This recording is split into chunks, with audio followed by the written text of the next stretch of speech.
Good morning. Welcome to North Baptist Church this morning. If you didn't make it to the Valentine's Day banquet last night, you missed a good time.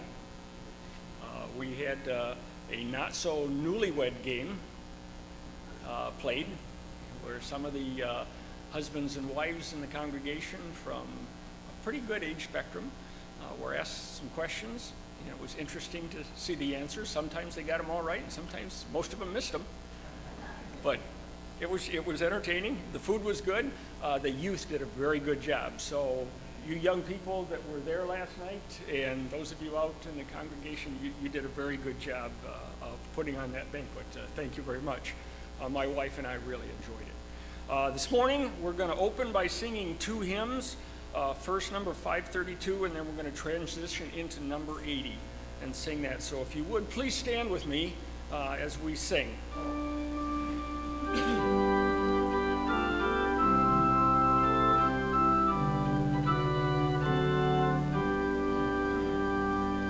I'm pressing on the onward way, new heights I'm gaining every day, still praying as I onward bound. Lord, plant my feet on higher ground. Lord, lift me up and let me stand, by faith on heaven's tableland, a higher plane than I have found. Lord, plant my feet on higher ground. My heart has no desire to stay where doubts arise and fears dismay. Though some may dwell where these abound, my prayer, my aim is higher ground. Lord, lift me up and let me stand, by faith on heaven's tableland, a higher plane than I have found. Lord, plant my feet on higher ground. I want to scale the utmost height and catch a gleam of glory bright, but still I'll pray the night I found. Lord, lead me on to higher ground. Lord, lift me up and let me stand, by faith on heaven's tableland, a higher plane than I have found. Lord, plant my feet on higher ground. In shady green pastures, so rich and so sweet, God leads his dear children along.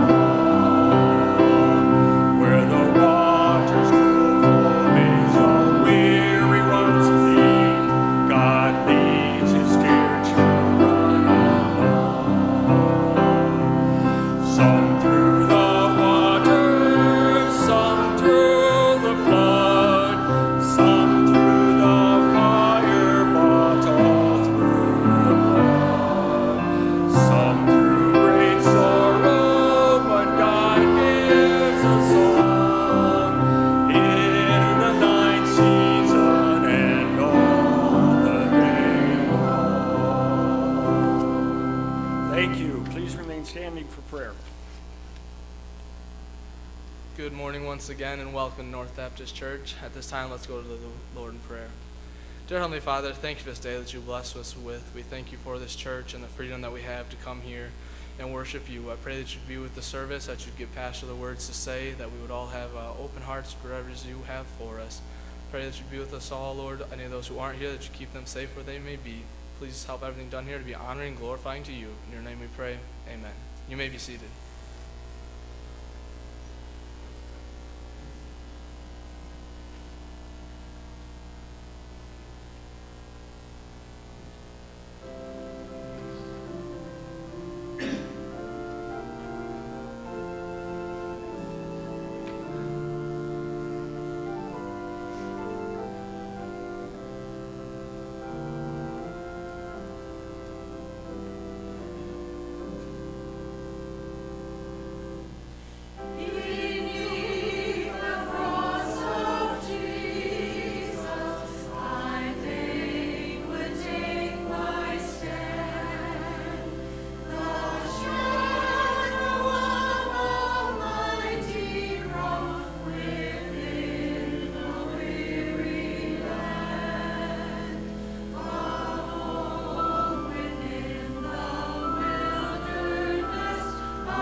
Thank you for that, choir. For announcements, I just have a quick note for you. It says, Dear North Baptist Church family, thanks so much for your prayers, cards, visits, and calls during my recent illness. It's so wonderful to know that many thoughts and prayers were surrounding me every step of the way. I'm so thankful for my church family. May God bless you. And that is from Gloria Sanders. Please keep her in your prayers, but she appreciates them, as you know. Just a few announcements, but before that, I'd like to thank everybody again who was involved in the Valentine's banquet. From what I hear, you guys had a good time. It seemed like you guys had a good time. And truthfully, that has nothing to do with me, but my crew, if you will. It's my family, basically. Along with, Carrie, she did most of the decorations, and she cooked all the cupcakes and everything. Mom helped order food. She decorated everything. So did Laura, Katie, Sarah, Jake, Billy, Josh, Joe. Susan, she helped. Debbie Berner, she helped as well. And anyone else that I'm missing, thank you. We really appreciate it. Then the teens as well, they did a great job. I talked to them this morning. They all said it was actually a lot of fun. For the most part, they said. But they did. They had a good time. You had a good time, so I'll consider it a success. We raised about almost half the money that we needed to go to camp. So that's a blessing as well. We're looking to send probably about 20 of them because we'll take the juniors with the teens. And if the juniors are in 6th grade, I may be mistaken, but I'm pretty sure I'm not, they will actually be in the teen camp with the older teens during that. So if they're 6th grade or older, or going into 7th grade, I guess, if you will, they'll be with the teens as well. But again, thank you to everyone who helped out. Hope you all had a good time. If you did want pictures, I had a couple people request. I can get them to you probably by Wednesday at the earliest. We have a new missionary of the month. It is the Farron family. So if you have not yet received their card, it's out there in the corner where it usually is. So please grab that, add it to your card, continue to remember them and the rest of our missionaries in your prayers throughout the years. We have a couple ladies' Bible studies this week, possibly a couple. Linda Nealis is continuing her Bible study, The End Times in Chronological Order, and they'll be meeting Monday from 9:30 to 11. So that's Monday in Linda Nealis' class. Susan's class, however, is planning to meet Tuesday the 12th from 6 to 7:15. That one's Walking with God. However, if the weather is bad, like it potentially could be, if Carmen Ainsworth School is closed, then the ladies' Bible study will also be canceled for Tuesday and rescheduled to the following Tuesday, February 19th. So Tuesday, if Carmen Ainsworth is closed, don't show up here because you will be by yourself. So if the gentleman would come forward at this time. Truth Trackers, you may be dismissed when we start to sing the next song after the offering. I forgot to say that a couple weeks ago. That's my fault. Jimmy Berner, would you bless our offering?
Sorry about that. Also, I noticed there's many new faces in the crowd, so if you happen to be a first-time visitor, if you could fill out a visitor card on the seat in front of you, hand that to the Welcome Center or to someone on the way out.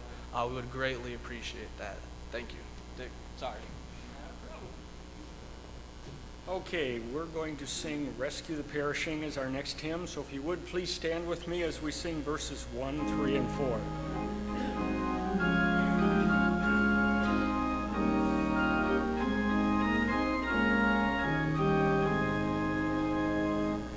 Rescue the perishing, care for the dying, snatch them in pity from sin and the grave. Weep o'er the erring one, lift up the fallen, tell them of Jesus the mighty to save.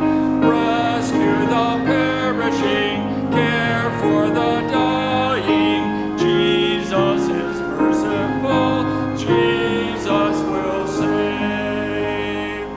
Down in the human heart, crushed by the tempter, feelings like bearing that grace can restore.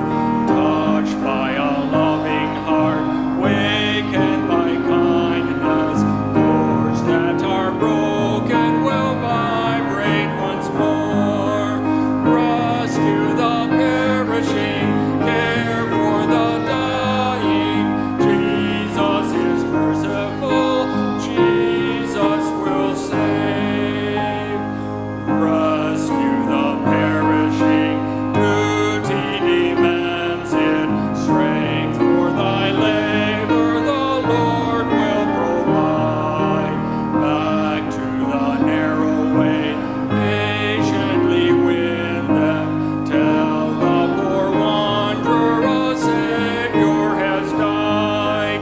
Rescue the perishing, care for the dying, Jesus is merciful, Jesus will save. Thank you. You may be seated. We're going to have a special by Jacob, I believe, at this point, and then the pastor's going to come speak.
You know, I admire anybody that has the wind to blow those things.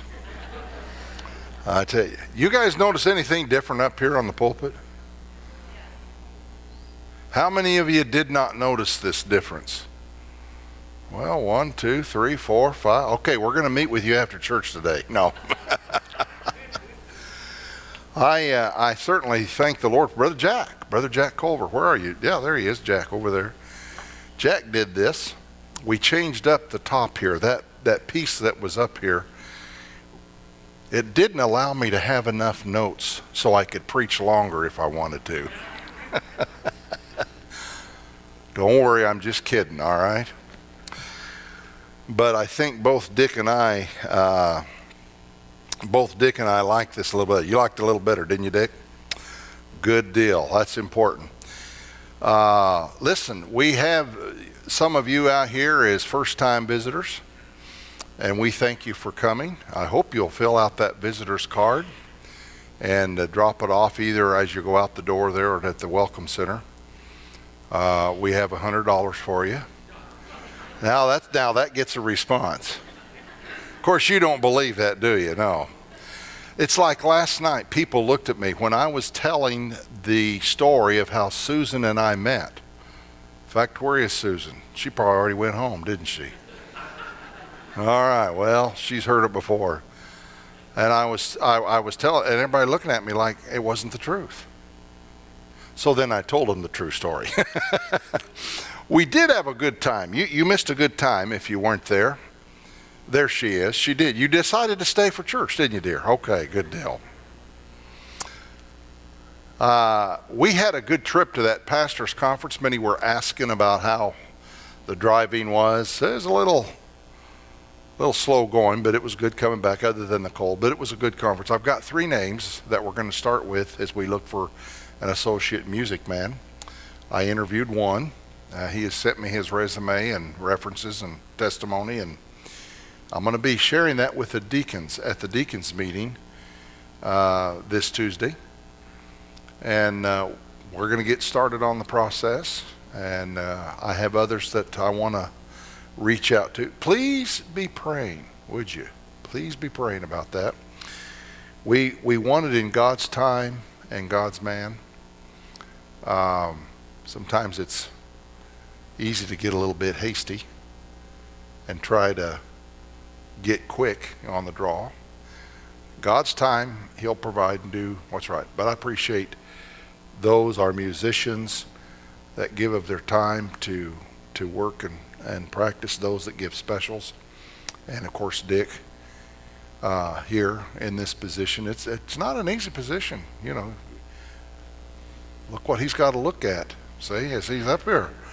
So it's a challenge for him. But anyway, I appreciate his willingness. That is a blessing. But be praying, okay? And some other things that we want to share with you, we hope to see this coming year. Many of you that gave, in fact, if any of you others wanted to, you know, had planned to give something for the young people, we're just trying to provide means of helping them work their way to youth camp. It is expensive, but last night was a good blessing, and that'll help those kids. It takes a lot of money anymore to do things, but we hope that they'll get a great spiritual blessing out of this opportunity to go to youth camp, because you know, girls, it's always a good place to meet new guys. All right, guys, a new place to meet girls. I mean, that's just part of it. We have to admit that, and we have to face that. You know, that's the way it's going to be.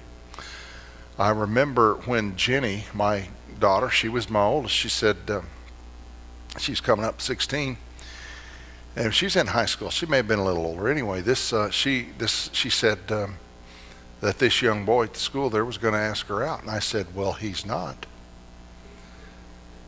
She said, what do you mean? I said, he's going to ask me first. Well, then I got this look from Susan. You're not serious. I said, do you see me laughing? You better believe I'm serious. He's going to ask me before he asks you. She said, okay. So we were at the softball field. Our boys played softball in the summer, and they were playing softball, and I was up there at the concession stand minding my own business, getting something to drink for Susan and myself. And Marty, he comes up there. He said, Mr. Burkholder. I said, what do you want? He said, I did. I said it like that. He said, I need to ask you something. Well, I'm busy. Don't bother me. So I walked off. So I gave Susan her drink, and I'm standing there, and he came by me. He followed me. He said, Mr. Burkholder, I need to ask you something. I said, okay. Marty, what is it? He said, I want to ask Jenny out on a date. I said, why? He said, well, I don't know. I said, Marty, if you don't know why you're asking her out, why are you bothering me? Well, he said, then he told me. I had fun anyway. I liked it. I told Jenny, I said, Jenny, honey, you can start dating when you're 21 without me. It'd be all right. Well, girls, they don't like that too much. But anyway, you love your daughter. A daughter is a daughter for all of life, but a son is only a son until he takes him a wife. Well, Jenny and I are pretty close. She's a sweetheart. And we've enjoyed some good times through the years, though I will admit she probably didn't like me too much at that time, but she ended up, everything came out all right. But, you know, there's a lot of other good experiences the kids have, and that's what we have to really appreciate.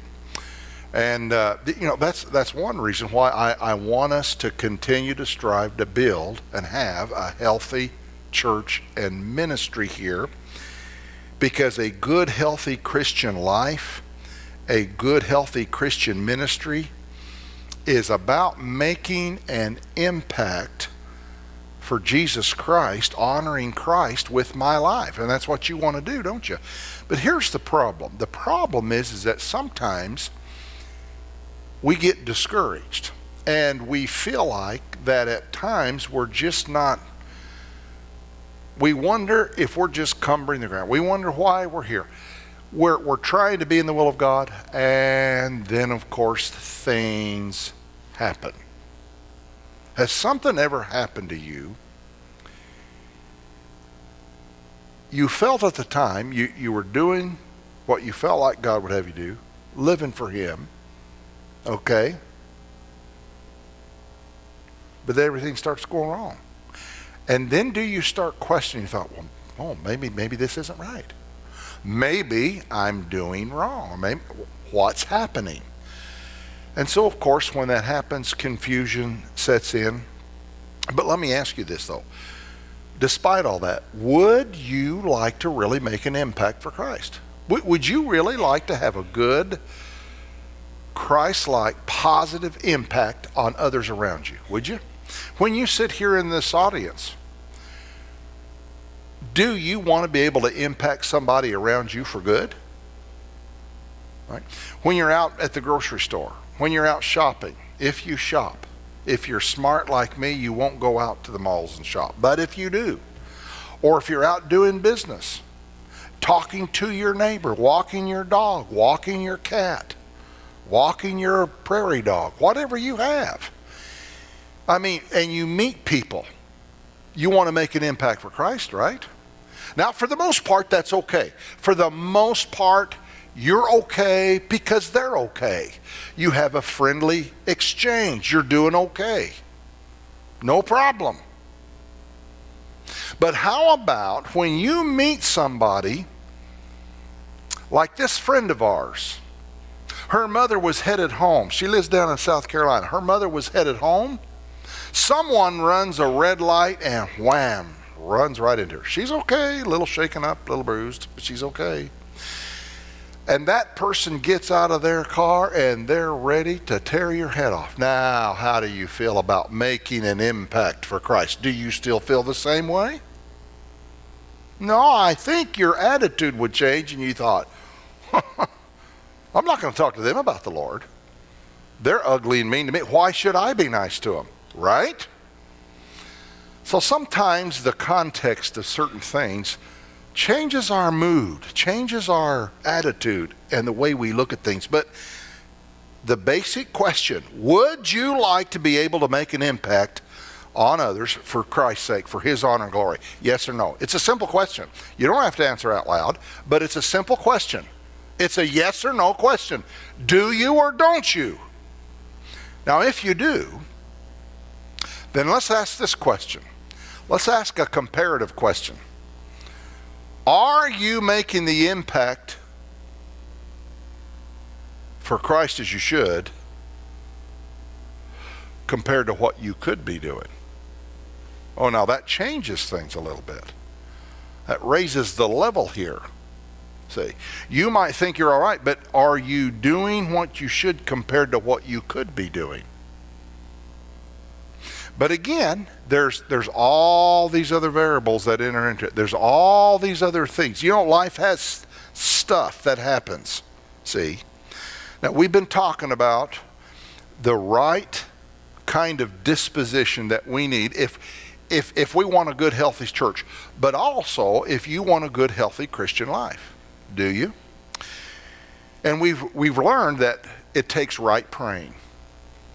Praying's hard, but it's important to pray. Right pray. It takes right thinking. That's what we learned in verse 8. Whatsoever things are true, honest, just, pure, lovely, of good report, things that are virtuous, things that are praiseworthy. Think on these things. It takes the right kind of thinking. And then in verse 9, Paul instructed them there in chapter 4, verse 9 of Philippians, these things which you have both learned and you've received and you've heard and seen in me, do them, practice them. And do you know what? If you do, then the God of peace will be with you. And that is a sign, God's peace is that you are in the will of God. But there are always things that happened. The story is told that one day Satan got all of his demons together. He said, I'm having a particular hard time with a Christian down there, and I want to send one of you down there to just disrupt his faith, just ruin and shipwreck his life and his Christian testimony. Now, what kind of tools do you have? What do you have to offer me that I would send you down there to get him off track? Well, one demon said, well, I'll use lust. Another said, well, I'll use different kinds of temptation. Another one suggested, I'll work on the weaknesses in his character. Another one said this, another one said that. Well, finally, there was one back in the corner, and he raised his hand and said, well, what do you have to offer? He said, I would just give them discouragement. He said, sold, you're the man to do it. Because you see, you get someone discouraged, they're defeated, and then they're weak to give in to all those other things. Well, Paul understood that. And you have to remember now, Paul was writing Philippians, this book. He wrote Ephesians, Philippians, Colossians, and Philemon. Those 4 books were called the prison epistles. He was writing them while he was spending time in prison in Rome, waiting to have his chance before the court to stand before Caesar. He made his appeal unto Caesar, and he didn't know how it was going to go. So here he's writing, but he's writing to the church of Philippi because the church of Philippi, they were themselves experiencing a lot of opposition. You see, it's okay for you and I to say, hey, I want to make an impact for Christ. As long as everything's going fine, it's easy to do that. But when there's opposition, when there's challenges to your faith, then when stuff happens, when things take place, then that changes the picture just a little bit. And we get discouraged. Now, there are 3 enemies of the heart that we're going to have to always contend with, that you're always going to have to deal with. Those 3 enemies of the heart, the first and the greatest enemy of your heart is going to be discouragement. If Satan can so work to discourage you, then that second enemy comes in, and that's depression. You get a person depressed and down, it's easy for them to cave into any kind of wild thought. No longer are they thinking on things that are true, honest, just. Reality is distorted, but to them it's the truth. It's the reality. And discouragement, that second enemy, depression. That third enemy then is discontentment. And you get discontented. You don't like what's going on. This is unfair. It's not right. But you'll find out that really once discouragement hits you, well, then depression and discontentment really feed off of that, and they come. But in the course of us serving and living for Christ, you're going to be faced with some real challenges. In fact, you're going to be chased. As you endeavor to grow in grace, you're going to face some opposition. Now look here at the passage. Let's look at Philippians chapter 4. And I'm going to start reading in verse 10. But I want you to see something. I want you to first look at the last clause of verse 9. You need to, if you can picture this in your mind, if you can picture this text, some versions write the text in English, they write it like it was in the Greek text or the Hebrew text. It was written in paragraph form. And they'll insert little numbers throughout that paragraph to show you where the verse is. Now, the King James and other New King James and, well, even some other versions of NASB or ESV also do the same thing. But some put it like it should be. It reflects what the original manuscripts were. It's in paragraph form. And so you need to think of this in this way without all of those verse numbers, even though the verse numbers are critical to help us locate reference points throughout the text. So when we come to this last clause of verse 9, it ends with a period, but it continues on. Even if that's a break, that there's a break, it's a new paragraph, okay, but in other words, it's a unit, it continues. And I want you to see this, that very last clause in verse 9. Do you see it? And the God of peace shall be with you. Isn't that a wonderful blessing to take home? Isn't that something to think about? Think about that. Isn't that a good thing?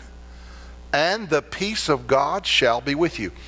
It is expressed in grammatical terms that tells us that God's peace is going to stick to you and it won't leave you. God will not leave you in the lurch. God will not leave you defenseless.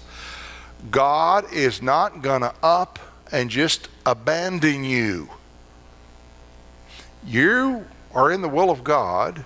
God's peace is there, and that's a good confirmation to know, hey, everything's going to be okay. Despite some challenges and opposition and problems that's going to come, some hardship and trial, I've got God's peace. But it's when we have God's peace and then things happen. Don't divide those two. Don't separate those. So as I look in verse 10, I want to take that clause with me. Keep that in your mind. Remember, God's peace is with us. He's not going to fumble the ball. He's not going to neglect you. He is not going to ignore you. And Paul then says, but you know what? I rejoice. Verse 10, I rejoice. He says, I am so full of joy. I'm filled with gratitude in a great way. Because now, at the last, there, verse 10, that's a Greek term that we would probably say, now at length. Paul would say, I rejoice in the Lord greatly, that now at length, your care is, your concern and your support is coming to me again.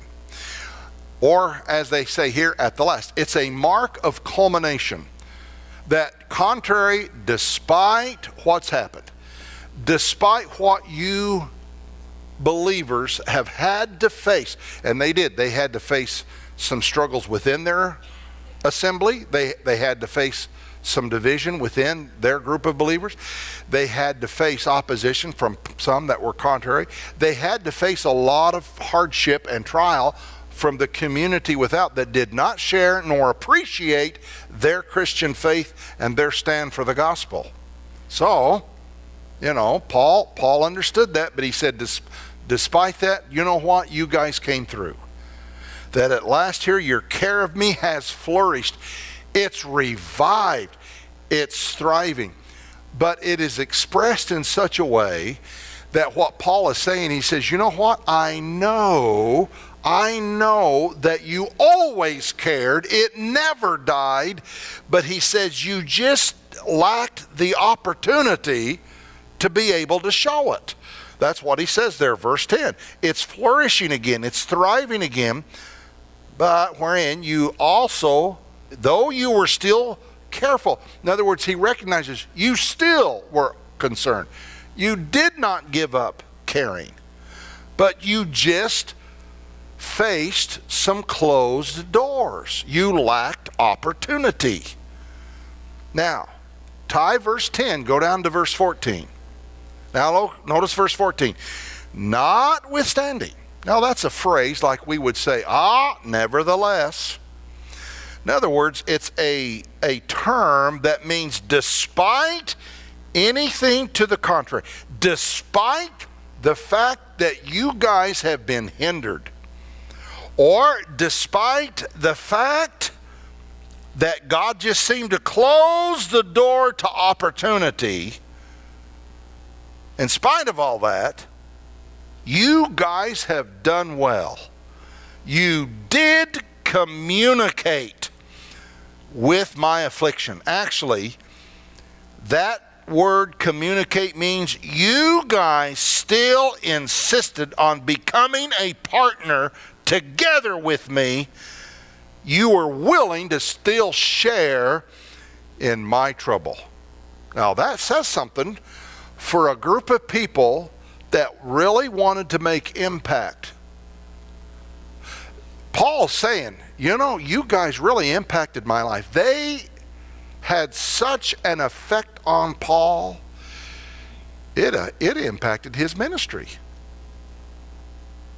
How would that be something if it was such that you did something that really impacted me and my ministry as a pastor was greatly affected by what you did? You know, that can happen. It can happen both in a positive way and a negative way. You know, when you come at me negatively, well, that's going to impact me. You know, well, the same way with you, when people act that way to you. See, I watched this video the other day. It's kind of funny. You ever been to a parking lot and there's this empty space right up close, just what you've been wanting, and you're ready to pull in, but you're waiting for Methuselah to get backed out. And he keeps backing out, and he keeps backing out, and he keeps backing out. You're waiting. And guess what? There's this creep that comes in the other way. How does that make you feel? Well, I know that other guy was in a Jeep. You know, it affected him. You know what he did? He went up, hooked his cable to the bumper of that car, and he pulled that out, and then he slipped right in there. That's how he dealt with it. Have you ever been to the parking lot and you can't park because some lunatic straddles the line in two places so you can't get in there? That ever happened to you? Oh, yes. Do you know what these two guys did? No problem. They each had their Jeeps. They squeezed right in there. They squeezed so close, that guy couldn't get in his car. And he was driving a Mercedes-Benz. They liked it. That guy comes and he's just furious. He finally opens the hatch to the back of his car. He crawls in, tries to get through, and closes it, and he very carefully backs out. See, they're going to teach him a lesson. Well, now really, is that what life is about? Do you think that would be pleasing to the Lord? Do you think he'd be pleased with that? Well, you got to think about that. If you're going to make an impact on others for the honor of Christ, you're going to have to think about that. You know, there's a lot of times we just have to put self aside. And usually in situations like that, Susan is so gracious and kind. And of course she says, oh, go find another place. You'll be all right. And I said, I will not. I will not be all right. Don't you tell me if I'm going to be all right. I'll decide whether I'm going to be all right or not.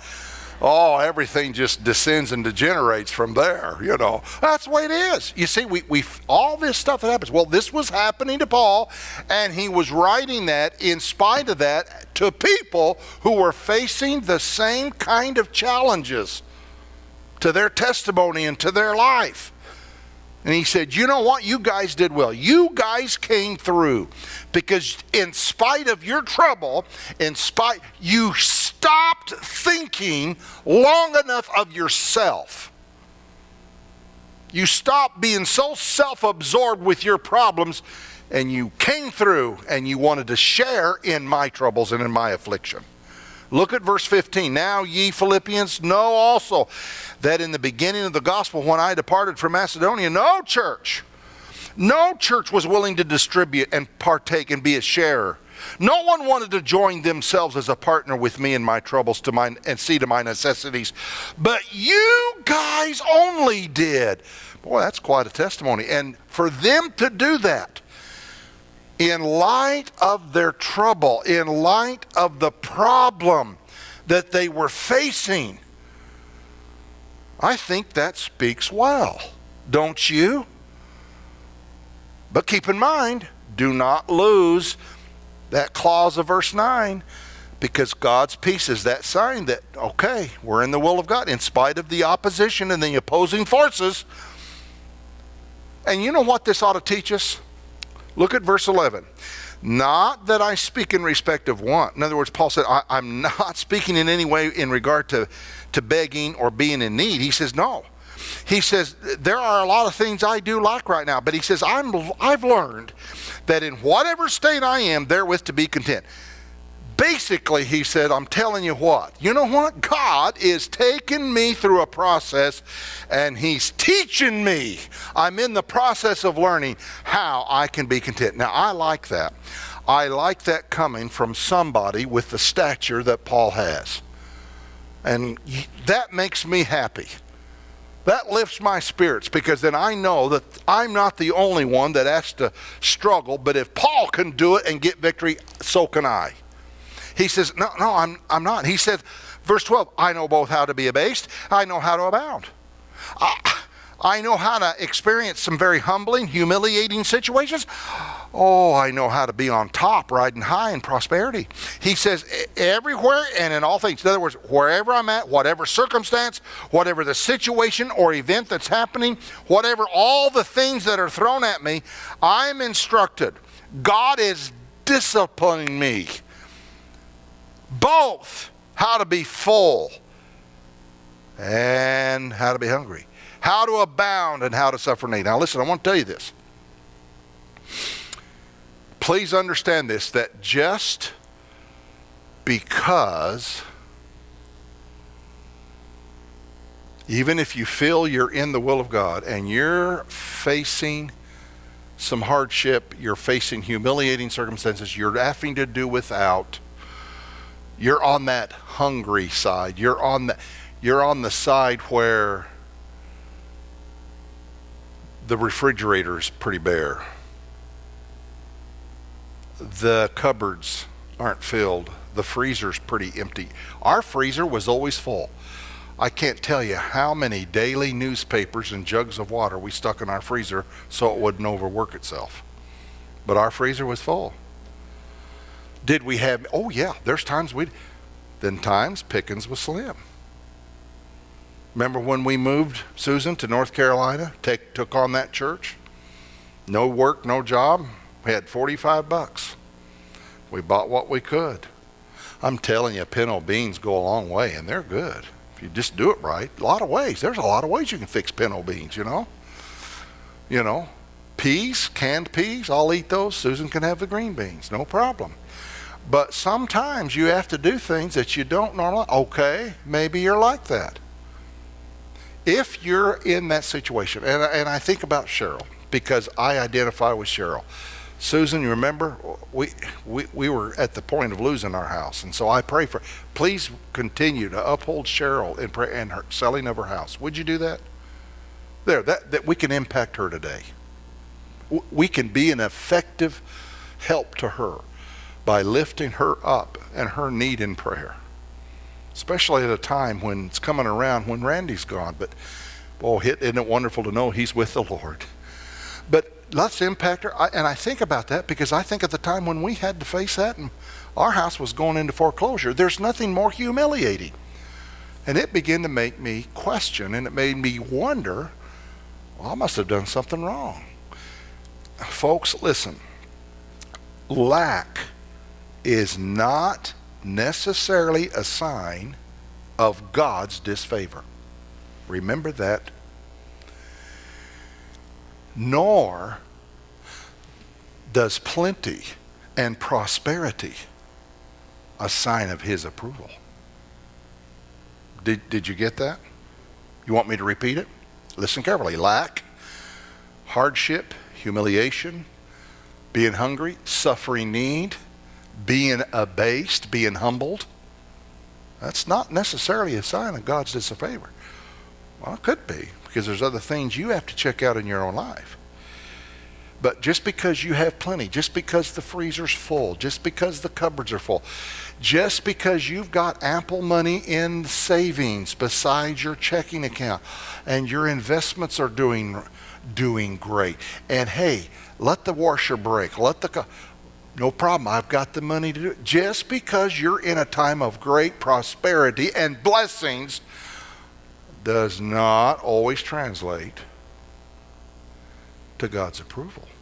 See, people think, well, look how good God's blessing us. There could be things in your life He's trying to deal with you about that He's grieved with. So remember that. In essence, that's what he's saying here. Well, Paul was in the will of God. He was. Now you tell me, what was wrong then? Why was Paul facing this? The church was too. They were living for the Lord. They were giving out the gospel. They were serving Christ in their assembly. They were trying to honor God. They were trying to show the community that God was at work in their assembly. But look at the trouble they were facing. And that's where those enemies, discouragement, depression, and discontentment come in. Folks, sometimes on a daily basis, we have to face and contend with this. And I know that probably today, many of you are in positions that you don't want to be.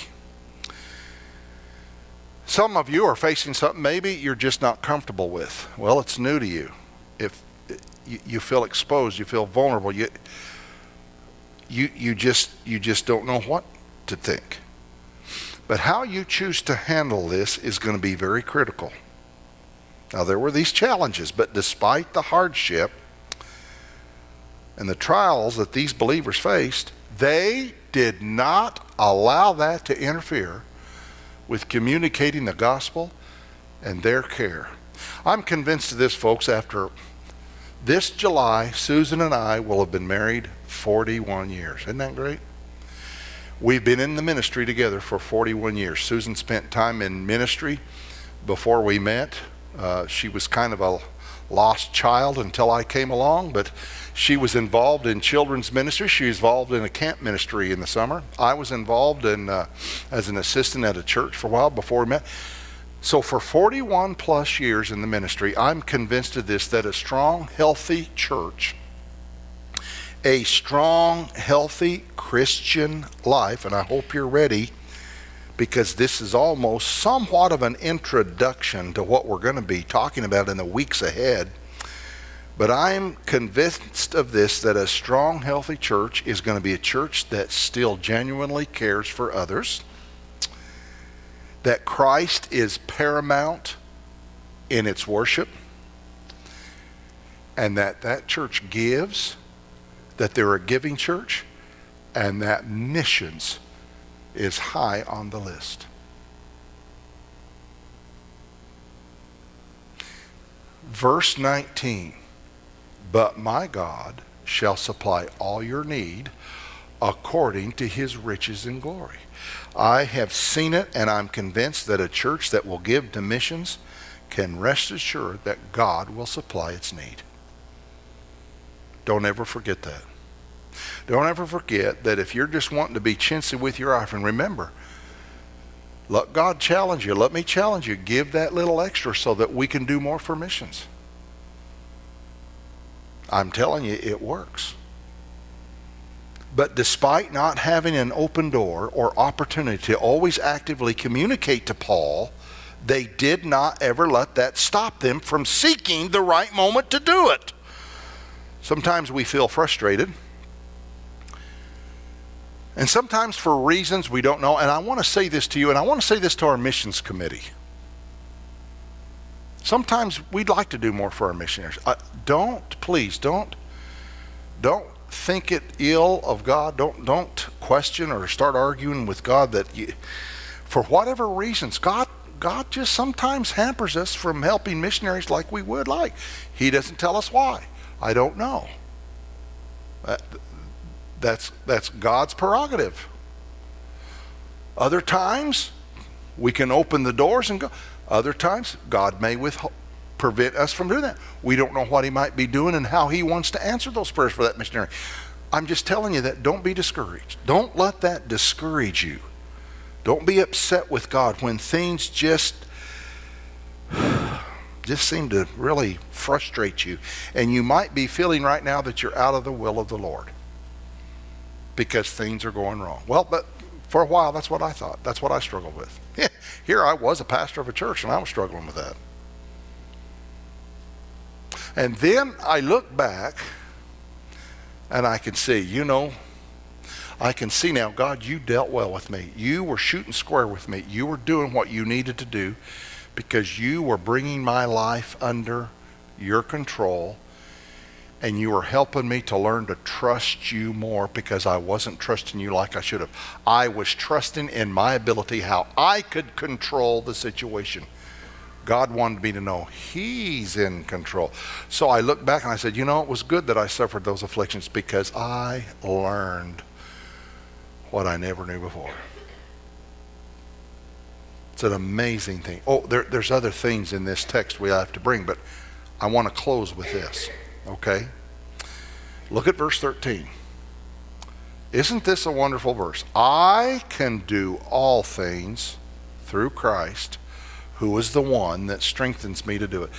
In other words, I am able. I am up to face anything and accomplish anything because it's the ability that God gives me. It is the strength God infuses into me that I'm able and that I can do all things. Whatever it is. Hardship, he'll give you the strength to face it. But I don't like it. It doesn't feel very good. I know. Sit tight.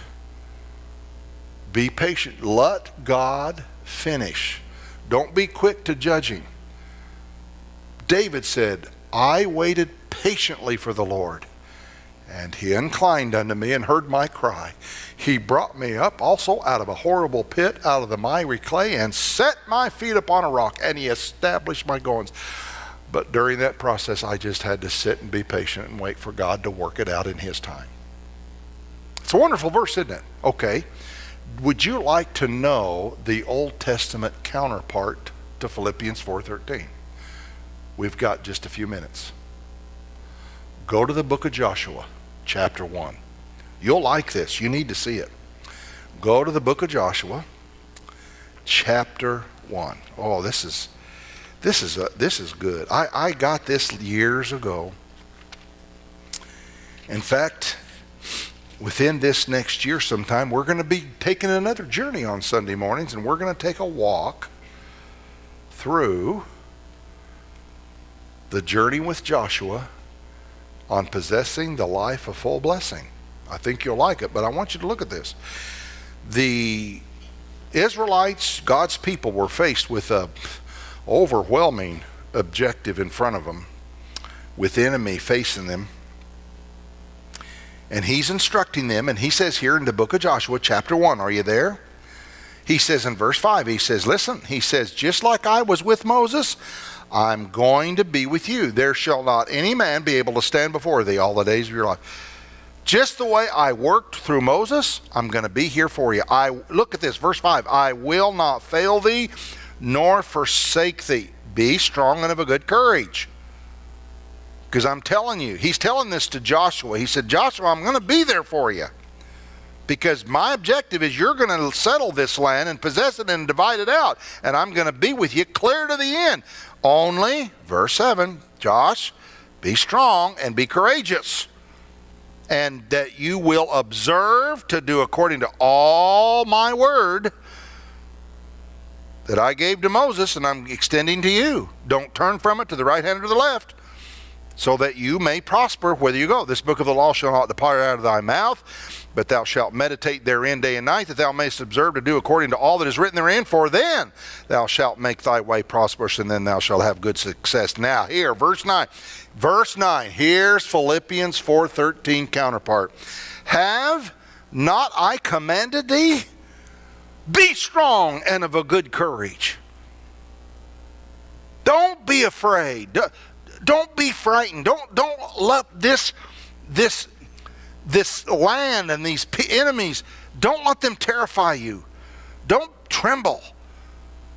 And don't be dismayed, neither be thou dismayed. Fear, don't fear. Being afraid is that feeling of being harassed and oppressed. Don't be dismayed. Don't be discouraged, because the Lord thy God is with thee. I'll be with you whithersoever thou goest. But there is no reason for any of you to feel intimidated by the enemy. There is none of you that need to be intimidated by discouragement. There is none of you that needs to be intimidated by your circumstances. You know what that word dismayed, can be translated intimidated. It can be translated discouraged, that main enemy of the heart. But the Hebrew word that's translated dismayed literally means to be broken into pieces. Thus, he says, guys, don't be afraid. Don't become alarmed. Don't allow yourself to be confused, because he's talking about a feeling of panic and despair. Don't let it crush you. Don't let it discourage you. Don't let it beat you down. So it's a term talking about just being shattered to pieces. Your faith does not have to come to that point. God often puts us into a position where we can do nothing to resolve it, but only trust him fully. What's he doing? He's moving you out of your comfort zone, because he says, you can have greater and bigger faith.